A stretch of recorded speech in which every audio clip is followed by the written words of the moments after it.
जय Hind dear students. I hope 28 को जो आपका एग्जाम होने वाला है आप उसके लिए फुल्ली प्रिपेयर हो। So first of all the best from the entire Dreamers Academy and this is Komal Singh and I am going to discuss 30 question which have been repeatedly asked in your examination. So वो सारे के सारे MCQ question हम यहाँ देखने वाले हैं। तो let's start without wasting the time. पहला क्वेश्चन ये है, tissue are made up of.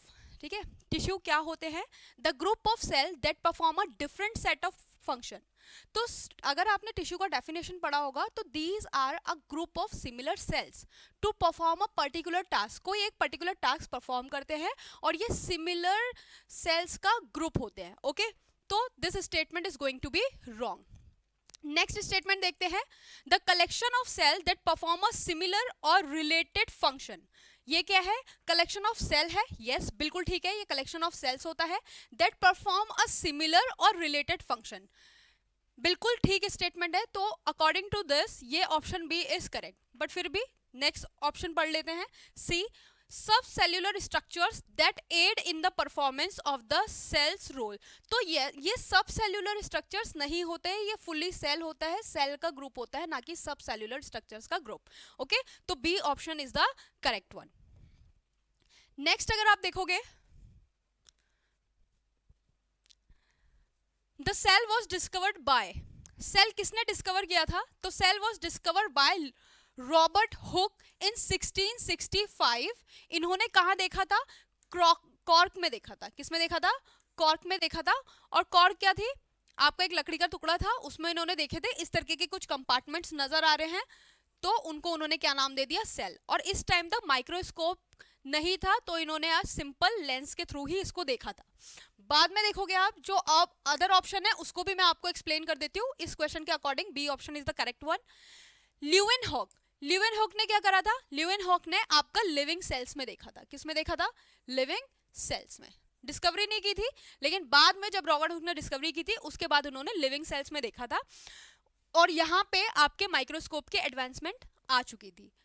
Robert स्वानसन, as such हम सेल में रॉबर्ट स्वानसन का कोई नाम नहीं है, ठीक है। रॉबर्ट ब्राउन, तो रॉबर्ट ब्राउन ने आपका देखा था न्यूक्लियस, ठीक है, इन्होंने क्या देखा था? न्यूक्लियस।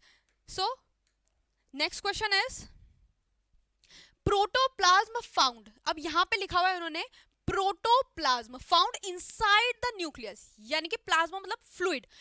न्यूक्लियस के अंदर जो फ्लूइड प्रेजेंट होता है आप उसको क्या बोलते हो?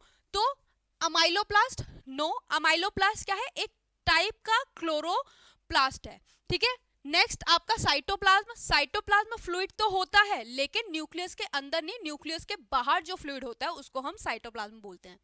फिर आ जाएगा न्यूक्लियोप्लाज्म। यस, न्यूक्लियो मतलब न्यूक्लियस एंड प्लाज्मा मतलब fluid. So this is going to be your right answer कि सी वाले में आपका न्यूक्लियस के अंदर जो फ्लूइड प्रेजेंट रहता है उसको हम न्यूक्लियोप्लाज्म बोलते हैं। नेक्स्ट आ गया आपका इलेनोप्लास्ट। इलेनोप्लास्ट अगेन एक टाइप का आपका क्लोरोप्लास्ट ही है। ओके, नेक्स्ट देखेंगे, which one of the following organelle digests the old organelle that are no longer useful to the cell? कौन सी सेल ऑर्गेनेली है जो आपके डेड और ओल्ड ऑर्गेनेलीज को डाइजेस्ट करती है? तो first option in front is ribosome. Ribosomes आपके प्रोटीन फैक्ट्री होते हैं। क्या होते हैं बच्चों? ये these are the protein factory, तो गलत ऑप्शन है। नेक्स्ट अगर आप देखोगे माइटोकॉन्ड्रिया, तो माइटोकॉन्ड्रिया आपका एनर्जी प्रोड्यूस करने में हेल्प करता है, एटीपी बनाने में हेल्प करता है, इसीलिए इसे powerhouse of the cell बोलते हैं। पावर हाउस ऑफ सेल, ये एटीपी बनाता है। नेक्स्ट आप देखोगे लाइजोसोम्स। यस, लाइजोसोम को हम बोलते हैं सुइसाइडल बैग,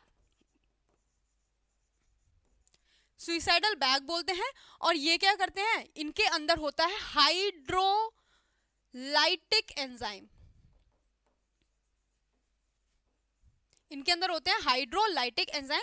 यही हाइड्रोलाइटिक एंजाइम्स क्या करते हैं? आपके ओल्ड सेल ऑर्गेनेलीज को डाइजेस्ट कर लेते हैं या ओल्ड सेल को डाइजेस्ट करने का काम करते हैं। नेक्स्ट आ जाएगा आपका क्रोमैटिन। एक वर्ड दिया यहाँ पे क्रोमैटिन। क्रोमैटिन आपका वर्ड क्रोमोसोम से रिलेटेड है।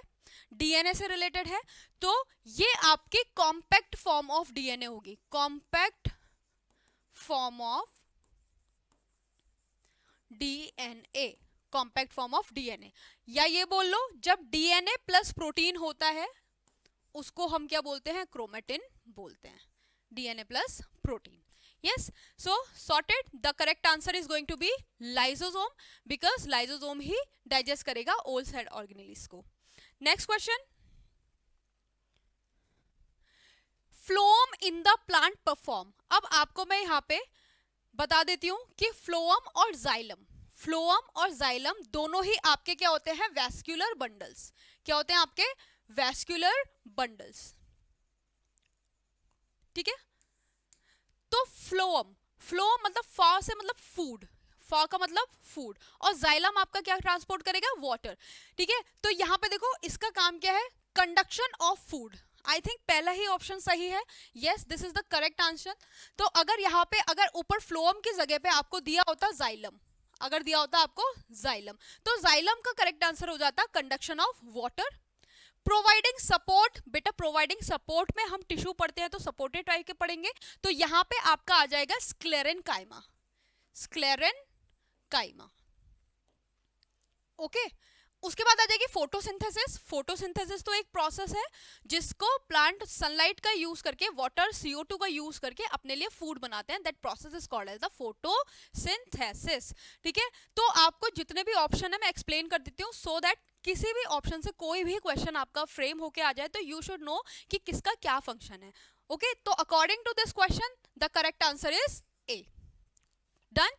नेक्स्ट क्वेश्चन, मैं थोड़ा फास्ट भी जा रही हूँ और आपको भी अगर ऐसा लगता है कि वीडियो में थोड़ा स्लो है तो आप भी फास्ट फॉरवर्ड करके देख सकते हो, लेकिन इस वीडियो को लास्ट तक जरूर देखना, ये क्वेश्चंस बहुत ज़्यादा हेल्प करने वाले हैं बिकॉज ये 30 क्वेश्चन तो हैं, 30 क्वेश्चन के 4 ऑप्शंस भी हैं और मैं चारों एक्सप्लेन कर रही हूँ जिसकी वजह से आपके बहुत सारे क्वेश्चन यहाँ प्रिपेयर हो जाएंगे।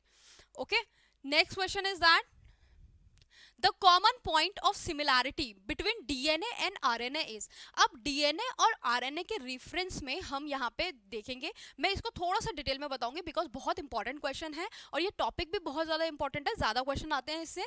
ठीक है, बोथ आर डबल स्ट्रैंडेड। सीधी सी बात है बेटा, जब कभी भी आपका आरएनए का केस आएगा ना, आरएनए हमेशा आपका सिंगल स्ट्रैंडेड होता है और डीएनए आपका क्या होता है बच्चों, डीएनए होता है आपका डबल हेलिकल स्ट्रक्चर, ये डबल स्ट्रैंडेड।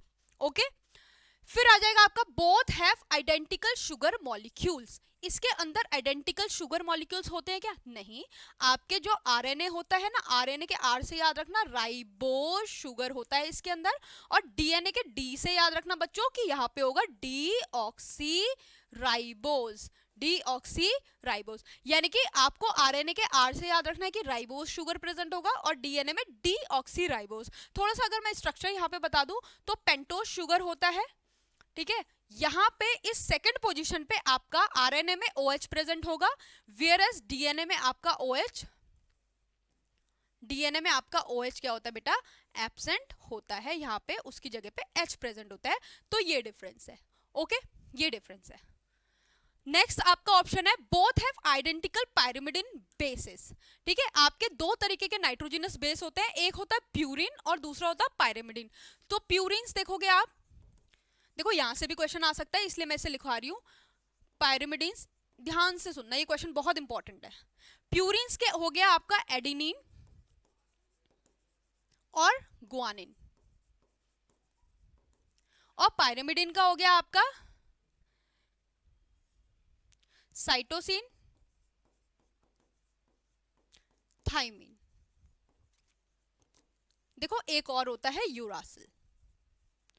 अब ये ऑप्शन जो है ना, इस ऑप्शन से हम मैच करते हैं। इन्होंने बोला कि बोथ हैव, नो। अगर आप देखोगे डीएनए का केस, अगर आप देखोगे डीएनए का केस बच्चों, तो डीएनए का जो केस होता है इसमें आपको दिखेगा कि एडेनिन और गुआनिन एज इट इज होगा, और यस आपका प्यूरिन्स तो दोनों सेम होंगे। अगर यहाँ पायरिमिडिन की जगह पे बेटा प्यूरिन लिख देता ना, तब ये ऑप्शन आपका ठीक हो जाता। ठीक है, लेकिन इन्होंने लिखा है पायरिमिडिन्स, तो पायरिमिडिन अगर आप देखोगे तो साइटोसिन और थाइमिन तो आपको कहाँ मिलेगा, डीएनए में मिलेगा। ये कहाँ मिलेगा आपका, डीएनए में। लेकिन अगर आप देखोगे आरएनए के केस में तो आपको साइटोसिन और यूरेसिल दिखेगा। क्या दिखेगा? Cytosine and uracil. यानी कि आरएनए में यूरेसिल प्रेजेंट होता है in place of thymine. Thymine नहीं होगा, उसकी जगह पे यूरासिल होगा। ठीक है, तो आपके पायरिमिडिन बेसेस आइडेंटिकल नहीं होते हैं, ये ऑप्शन भी गलत है। Both are polymers of the nucleotide. अब लिखा हुआ है यहाँ पे कि ये पॉलीमर ऑफ न्यूक्लियोटाइड होते हैं। न्यूक्लियोटाइड्स आपके क्या हुए? न्यूक्लियोटाइड का मतलब होता है sugar plus phosphate plus nitrogenous base. ये होता है आपका शुगर होगा, यस शुगर होगा, यहाँ फॉस्फेट लगा होगा, यस फॉस्फेट लगा होगा, और यहाँ पे आपका एक नाइट्रोजिनस बेस होगा, यानी कि adenine, guanine, cytosine, thymine, uracil कि कुछ भी लगा हो सकता है। तो this statement is going to be correct one, because ये पॉलीमर ही तो है। जब ऐसे बहुत सारे न्यूक्लियोटाइड जुड़ते हैं तभी आपके आरएनए और डीएनए की स्ट्रैंड्स फॉर्म होती है। This is the correct answer. दोबारा इसको वीडियो पॉज करके दोबारा रिपीट पे सुन लेना अगर समझ नहीं आया, but this is very very important question. तो the correct answer is going to be D. Next question देखो, lysosome are called as the suicidal bag. उन्होंने स्टेटमेंट दिया है कि लाइसोसोम सुइसाइडल बैग होते हैं। An animal cell because of, ठीक है, क्यों भाई, क्यों हम इसको बोलते हैं सुइसाइडल बैग? अभी हमने बता दिया था कि इसके अंदर क्या प्रेजेंट होते हैं? Hydrolysis enzymes. क्या प्रेजेंट होते हैं बच्चों? हाइड्रोलाइटिक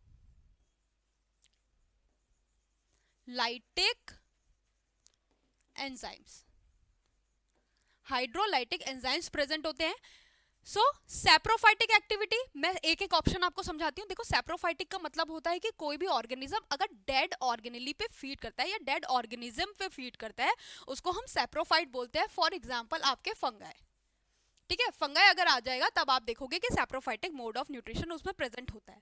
फंगाई किस तरीके से खाते हैं? डेड ऑर्गेनिज्म पे पहले अपने फूड को बाहर डाइजेस्ट करेंगे एंड देन उसके बाद उसको ड्रिंक करते हैं। नेक्स्ट आ जाएगा आपका हाइड्रोलाइटिक एक्टिविटी। मैंने लास्ट क्वेश्चन में आपको एक्सप्लेन किया था कि इनके अंदर प्रेजेंट होते हैं हाइड्रोलाइटिक एंजाइम्स। तो यस ये ऑप्शन आपका करेक्ट है। फिर भी हम सारे ऑप्शंस देखेंगे।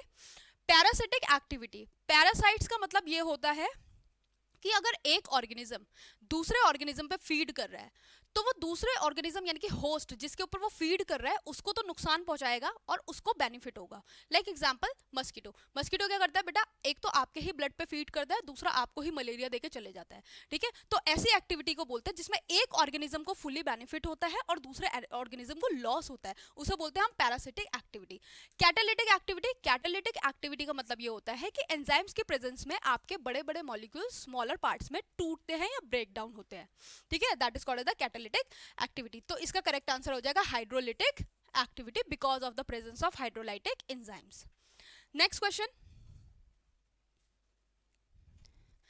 अभी जब मैंने लास्ट क्वेश्चन आपको एक्सप्लेन किया था तो उसमें मैंने आपको बताया था कि powerhouse of the cell यानी कि एटीपी जनरेशन कहाँ हो रही है, एनर्जी कहाँ बन रही है, तो that is called as the powerhouse of the cell. तो देखेंगे लाइसोसोम नहीं, ये तो सुइसाइडल बैग्स हैं। गोल्गी एपिडेटस नहीं, ये किस में काम कर रहे हैं? ये पैकेजिंग ऑफ प्रोटीन में काम कर रहे हैं, या मटेरियल लिख लो आप, कुछ भी हो सकता है, उसको पैकेजिंग करते हैं और मॉडिफिकेशन करते हैं।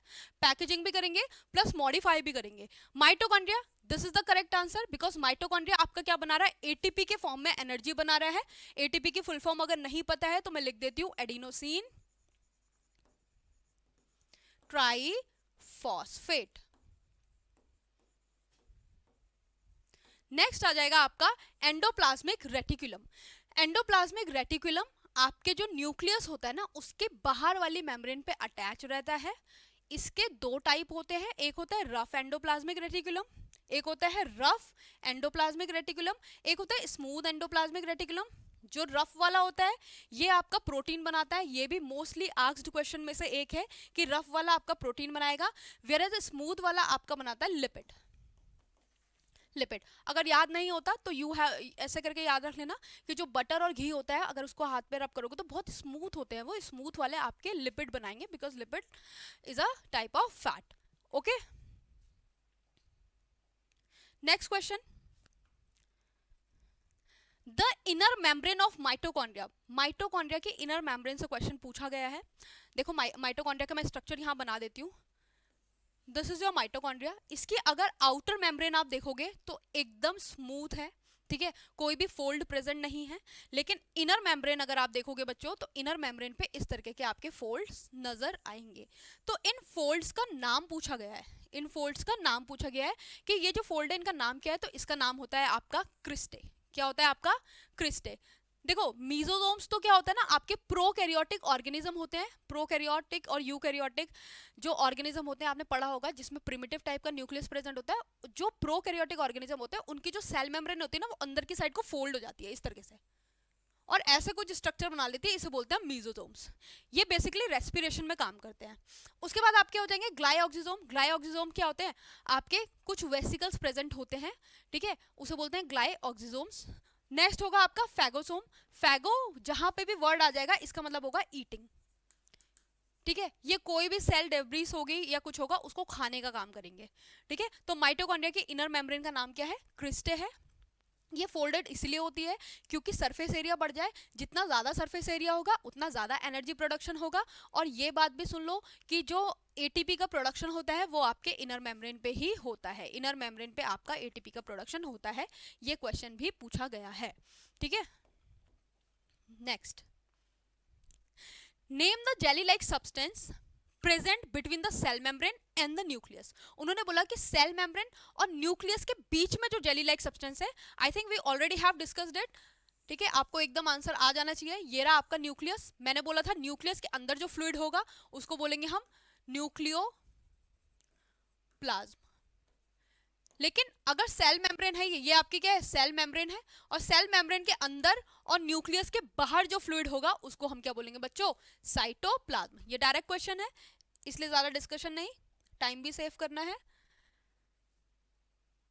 Next, name the dense spherical body located in the centre of a cell.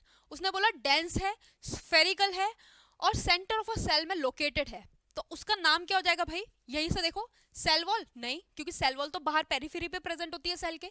Cytoplasm no, cytoplasm पूरे में स्कैटर्ड होता है और ये फ्लूइड कंटेंट होता है। न्यूक्लियस यस, न्यूक्लियस आपका क्या है? डेंस बॉडी है जो कि सेल में बीचों बीच प्रेजेंट होती है। न्यूक्लियस को ब्रेन ऑफ अ सेल भी बोला जाता है। न्यूक्लियस के अंदर आपका डीएनए प्रेजेंट होता है which is a genetic material, ठीक है। और यही क्या होता है? इनहेरिट होता है from one generation to another. अगर हम डीएनए की बात कर रहे हैं तो न्यूक्लियस के अलावा माइटोकॉन्ड्रिया के पास अपना खुद का डीएनए होता है, और प्लांट्स में अगर देखोगे तो प्लास्टिड्स के पास अपना खुद का डीएनए होता है। Okay, clear. Next, nucleus contain thread like structure is called. अब सुनो, यहाँ पे जो न्यूक्लियस होता है उसके अंदर आपका एक थ्रेड लाइक स्ट्रक्चर, ये सेल हो गया, सेल के अंदर ये न्यूक्लियस होगा, इसके अंदर आपका एक थ्रेड लाइक स्ट्रक्चर है जिसको आप क्या बोलते हो? क्या बोलते हो? इसे आप बोलते हो डीएनए। क्या बोलोगे आप? डीएनए। सिंपल, डीएनए बोल दिया।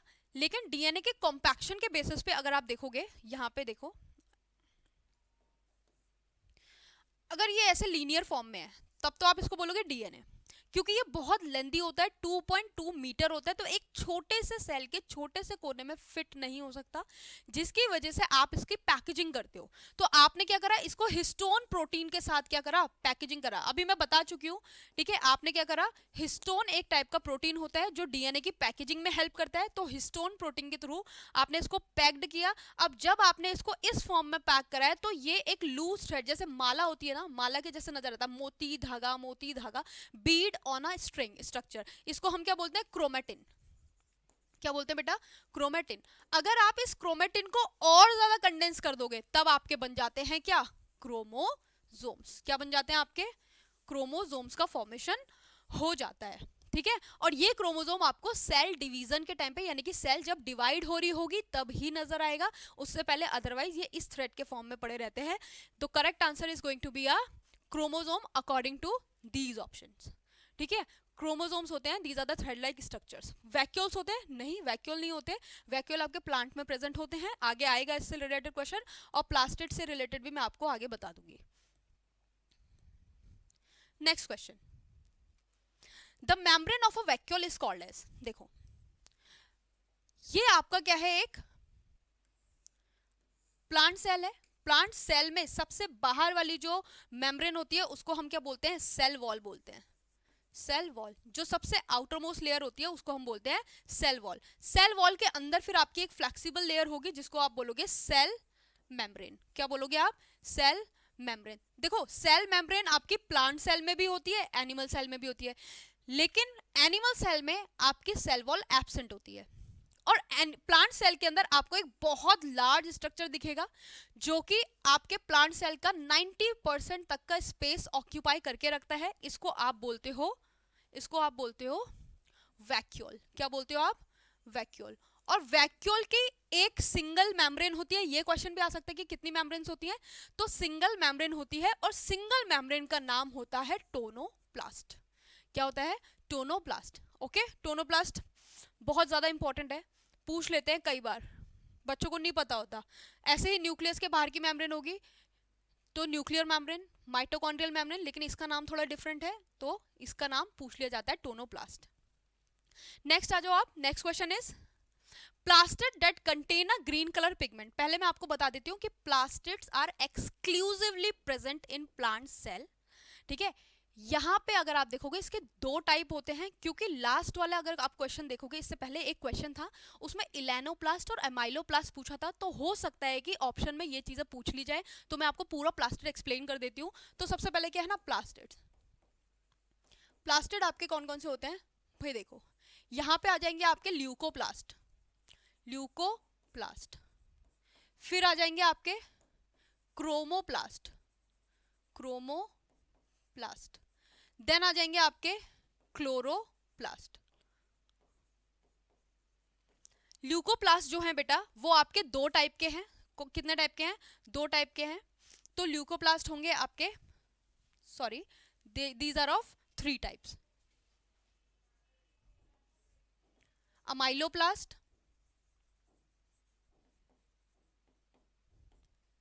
इलेनोप्लास्ट, और तीसरा होगा आपका एल्यूरोप्लास्ट। जो अमाइलोप्लास्ट होता है ये आपके कार्बोहाइड्रेट को स्टोर करके रखते हैं, जो इलेनोप्लास्ट होगा ये आपके फैट को स्टोर करके रखते हैं, और एल्यूरोप्लास्ट जो होता है वो आपके प्रोटीन को स्टोर करके रखते हैं। बहुत बहुत इंपॉर्टेंट क्वेश्चन है, स्टार मार्क है, इसको लर्न कर लो। अमाइलोप्लास्ट कार्बोहाइड्रेट को, यानी कि ल्यूकोप्लास्ट आपके पहली बात तो कलरलेस होंगे। क्या होंगे आपके? कलरलेस होंगे। दूसरा, इनका काम होगा कुछ ना कुछ स्टोरेज करना, स्टोरेज। नेक्स्ट आ जाएगा आपका क्रोमोप्लास्ट। क्रोमोप्लास्ट, क्रोमो से ही समझ जाना, कलर्ड बॉडीड होंगे, यानी कि यहां पे आ जाएगा आपका कैरोटिनॉइड्स, ज़ैंथोफिल। देखो प्लांट्स में आपको ना सिर्फ ग्रीन कलर ही नहीं दिखता, उसके अलावा भी फ्लावर में, फ्रूट में डिफरेंट डिफरेंट टाइप के कलर्स होते हैं, तो वो ये कलर पिगमेंट्स की वजह से होते हैं, जिनका नाम है क्रोमोप्लास्ट। नेक्स्ट आ जाएगा आपका क्लोरोप्लास्ट। तो क्लोरोप्लास्ट में आपके क्या स्पेंड रहता है? क्लोरोफिल। क्या स्टोर रहता है? क्लोरोफिल, और इसका काम होता है फोटोसिंथेसिस करना, फोटोसिंथेसिस करना। ये फोटोसिंथेसिस में पार्टिसिपेट नहीं करते, ये फोटोसिंथेसिस में निकलते हैं ओनली क्लोरोफिल। ठीक है, फोटोसिंथेसिस में पार्टिसिपेट करेगा। So according to this the answer is going to be chlorophyll. इन्होंने क्लोरोप्लास्ट भी लिखा है, plastid that contain the green colour pigment. तो यस, इन्होंने प्लास्टिड के रेफरेंस में पूछा है, the correct answer is going to be chloroplast, कि क्लोरोप्लास्ट के अंदर क्लोरोफिल प्रेजेंट होता है।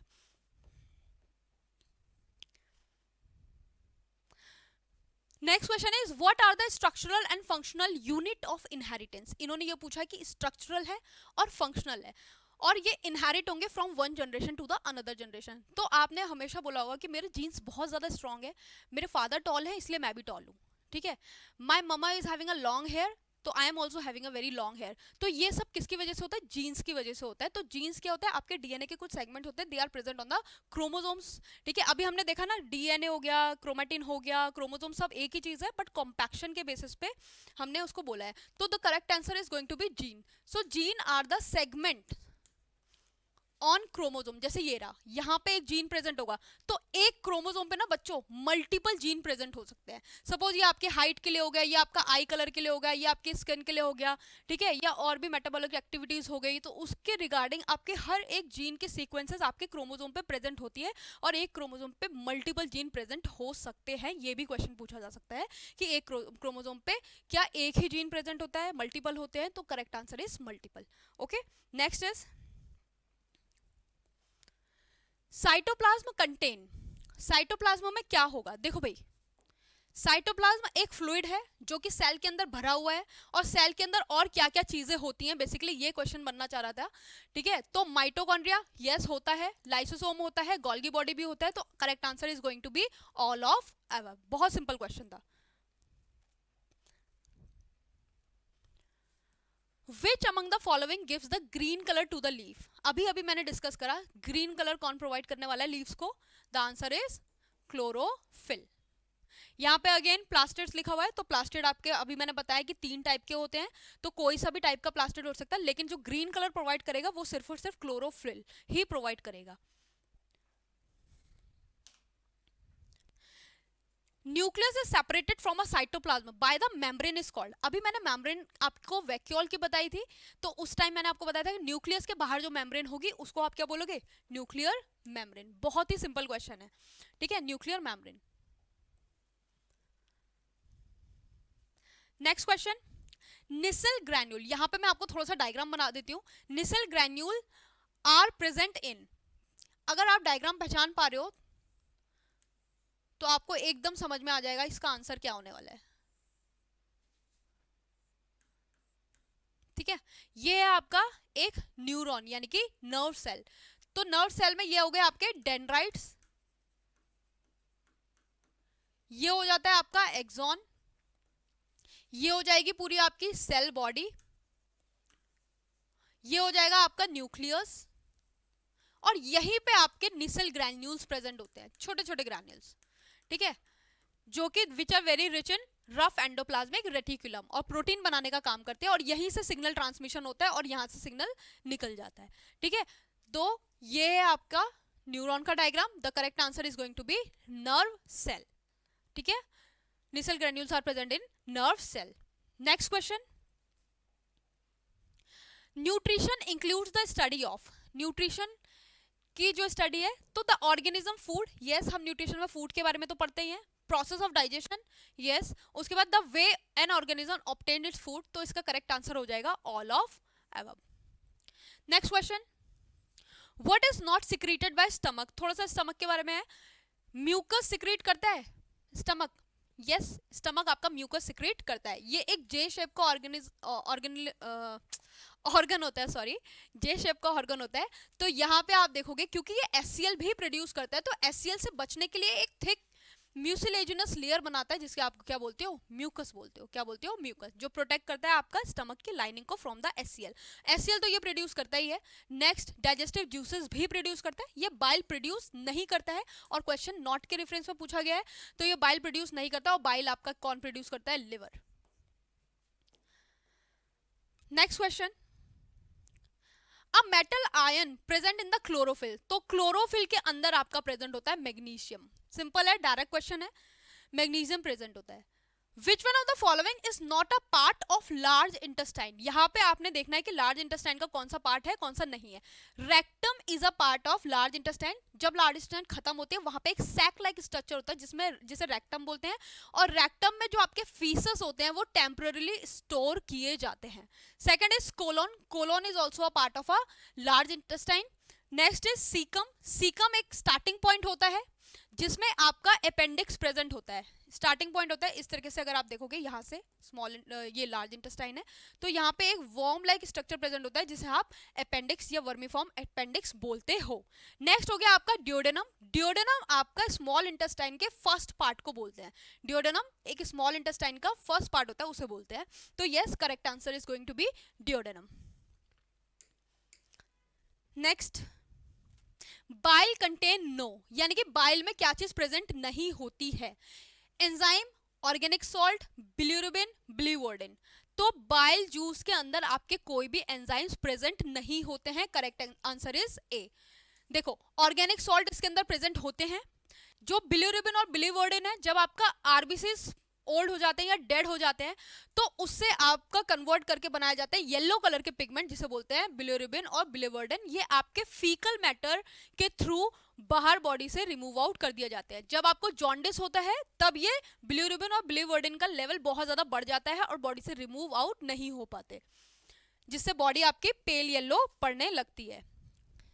Which of the following is chiefly digested in the stomach? देखो बहुत इंपॉर्टेंट क्वेश्चन है, सुनना ध्यान से। जो स्टमक होगा ना, स्टमक में अभी अभी मैंने बताया बनाएगा क्या, HCl। क्या बनाएगा, HCl। तो एक एंजाइम होता है पेप्सिनोजन। पेप्सिनोजन